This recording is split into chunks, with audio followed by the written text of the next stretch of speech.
पेट पाई किए केउ उपाय रे अर्थ रोजगार करे। आजिर दुनिया रे मुठे दाना पाई मनीषटीए अनेक प्रथा आपणे थाए। खाली सेतिकी नुहे, आम राज्य ओडिशा रे बेकारी समस्या एते मात्रा रे वृद्धि घटुची। आम ओडिया माने निज परिवार लोकंको तुंडरे दाना देबा पई दादन खटिबाकू जाउछंती, आउ बाहर राज्य रे काम करी अर्थ रोजगार करे। आउ सही पैसा रे से चिंता करे निज परिवार रो प्रतिपोषण करिबाकू। आउ थरे भाबिले दर्शक बंधु, जदि सही श्रमिक जनक रोग सज्जारे पड़ी जाए ताहाले ता परिवार रो दुख केते असह्य होइथिबो। एही भली एक दुखदायक परिस्थिति देखिबाकू मिलिछि काकटपुर ब्लॉक जड़ेश्वरपड़ा पंचायत तरत ग्राम रे। एही गाँ रे 35 वर्षर युवक बाबुली महांती तांको गोटे 6 वर्षर पुओ और स्त्री को नहीं एक छोट आजबेस्ट घरे रुहंती। ना अछि चाष करिबाकू जमीबाड़ी, ना आर्थिक सहायता। बाबुली पश्चिम बंग राज्य रे फैब्रिकेशन काम रे ठिका श्रमिक भावे कार्य करंती। आउ गाँ रे 3 प्राणी कुटुंब बेस भलरे चली जाती। किंतु वर्तमान बाबुली रोग सज्जारे, आउ केउ रोग नुहे लिभर कैंसर रोग सज्जारे जीवन सह संग्राम करुचंती बाबुली। जो रोगरे कौनसी अस्त्रोपचार हुई पारिबनी बोली कहिचंती विशेषज्ञ। केवल औषध आउ मासकू रक्त नेले बाबुली किछि वर्ष बंची जिवे। वर्तमान बाबुलींको घरे मुठे चाउल किनिबाकू पैसा नाही। एते बड़ रोग पई मासिक 10,000 टंकार चिकित्सा करिवे बा किपरि, जहाँ बाबुलींको परिवार पई होई जाइछि मुख्य समस्या। ब्लड लिभर डैमेज अल्सर हो जाइछि। डॉक्टर कहला ये भल हो पारिबनी, ऑपरेशन करिवे न ऑपरेशन न कहि पारिबनी, मेडिसिन बंची जाता मेडिसिन चलियो, ब्लड देबे रहिबे जते दिन आपण भाग्य थब। हमरा किछ उपाय नै। हम आसले हरास होइकरी मेडिकल रु ब्लड दे पानी मेडिसिन खाइ पानी 8 वर्ष लगे घरे पड़छि।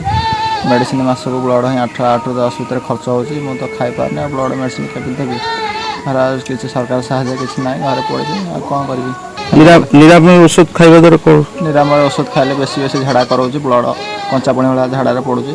आ सार कहले तुम यदि पैसा अछि हाथ रु किनी खाओ, आमे आ किछ देइ पारबन तुमको। मु हरास आसले कटक रु आ भनसुर आसली घरे पड़छि। 8 वर्ष हेला आ किछ उपाय नै। आ को करबी? जहा जते भाग्य थब। गोटे पटे गरीबी, अन्य पटे रोगर जंत्रणा, बोझ उपरे नलिता बिड़ा। बाबुलींकु आहापदे बोलिबाकू केही नाहांती। सरकारी साहाय्य कहिले केवल राशन कार्ड रे चाउल, किंतु अन्य साहाय्य किछि भी नाही। तेल थिले लुण नाही, जहा जेमिति मिलिला ताकू गंडे फुटेई पेटकू टिके आहार जोगई थांती, अन्यथा किछि भी नाही। स्वप्न थिला बाबुलींकर गोटे छोट परिवार।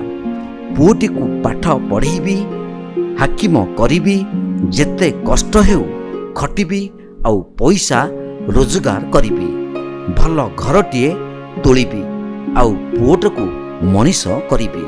किंतु सबु स्वप्न स्वप्न रे रहीगला। बापा घर छाड़ी बापा भाई खबर बुझाती चलिया बहुत असुविधा। धार उधार मागिक बहुत पल्ला परिवार चलाऊँ। बापा किसी साहाଯ୍य करमती बोले मुझे चलुची। सरकार साहाଯ୍य किसी ना सरकार कौन चलुची। बहुत खाई जाऊँ। सरकार कौन कहे? सरकार किसी साहाଯ୍य मागिबी। मो स्वामीटा केमी भल है मो संसार चल आप अनुरोध कर पैसा पत्र किसी साहाଯ୍य देले मो स्वामीटा भल है। मो सरकार शांति रहा भावुची ମୁଁ ମର୍ଚ୍ଚ କରିପାରୁନି, ତା ପିଛରେ ମୁଁ କିଛି ଖର୍ଚ୍ଚ କରିପାରୁନି। ଦୈବ ବାବୁଲିଙ୍କ ପରିବାର ଉପରେ ଦାଉ ସାଧିଲା। ସତେ ଯେପରି ଗୋଟେ ଖୁସିର ପରିବାର ଉପରେ କାହା ନଜର ଲାଗିଯାଇଛି। ଧାର କରଜ କରି ଆଉ କେତେ ଦିନ ରକ୍ତ ଓ ଔଷଧ ଆଣିବେ। ଏବେ ସବୁ ଆଶା ତାଙ୍କର ଭାଙ୍ଗି ଯାଇଛି। ଯଦି ସରକାର କି କିଛି ସହୃଦୟ ବ୍ୟକ୍ତି ବାବୁଲିଙ୍କ ପରିବାର କିଛି ସାହାଯ୍ୟ ପ୍ରଦାନ କରିବେ, ତାହେଲେ ଆଉ କିଛି ଦିନ ବାବୁଲି ଶାନ୍ତିରେ ବଞ୍ଚିପାରିବେ। ସ୍ଥାନୀୟ ଲୋକ କି କିଛି ତାର ଅବସ୍ଥା ଦେଖି ତାର ଖାଦ୍ୟ ପଦାର୍ଥ କିଛି ନାହିଁ, ଜମିବାଡ଼ି କିଛି ନାହିଁ, ସରକାରୀ ଜମିରେ ଗୋଟେ ଡିସିମିରେ ଘର କରିକି ଅଛି। କିଛି ଲୋକ ତାର ଅବସ୍ଥା ଦେଖି କିଛି କିଛି ମଧ୍ୟ ସାହାଯ୍ୟ କରନ୍ତି, ଯେଉଁ ସାହାଯ୍ୟଟା ତାକୁ ଯଥେଷ୍ଟ ହେଉନାହିଁ। ତେଣୁ ତାର ଜୀବନ ବଞ୍ଚିବାକୁ ହେଲେ ବର୍ତ୍ତମାନ ତ ହିମୋଗ୍ଲୋବିନ୍ 4% ରହୁଛି। ତେଣୁ ଏ ଅବସ୍ଥାରେ ତାକୁ ଯଥେଷ୍ଟ ଟିକେ ସାହାଯ୍ୟ ନ କଲେ ସରକାରଙ୍କୁ ଅନୁରୋଧ କରିବି ଯେ ଗୋଟେ ଜୀବନ ବଞ୍ଚିବା ପାଇଁ ସରକାରଙ୍କର ଅନେକ ଯୋଜନା ଅଛି, ଜନହିତକର ଯୋଜନା ଅଛି। ଆଟଲିଷ୍ଟ ସରକାରଙ୍କ ଯଦି ଦୃଷ୍ଟି ପଡ଼ିବ କି ସାହାଯ୍ୟ ପାଇପାରିବେ, ତାହେଲେ ଗୋଟେ ଜୀବନ ବଞ୍ଚିଯିବ। ତେଣୁ ଏଇ ଦୃଷ୍ଟିରୁ ମୁଁ ଗାଁର ଲୋକ ହିସାବରେ ତାକୁ ଦେଖିକିରି ବହୁତ ମନ କଷ୍ଟ ହେଉଛି।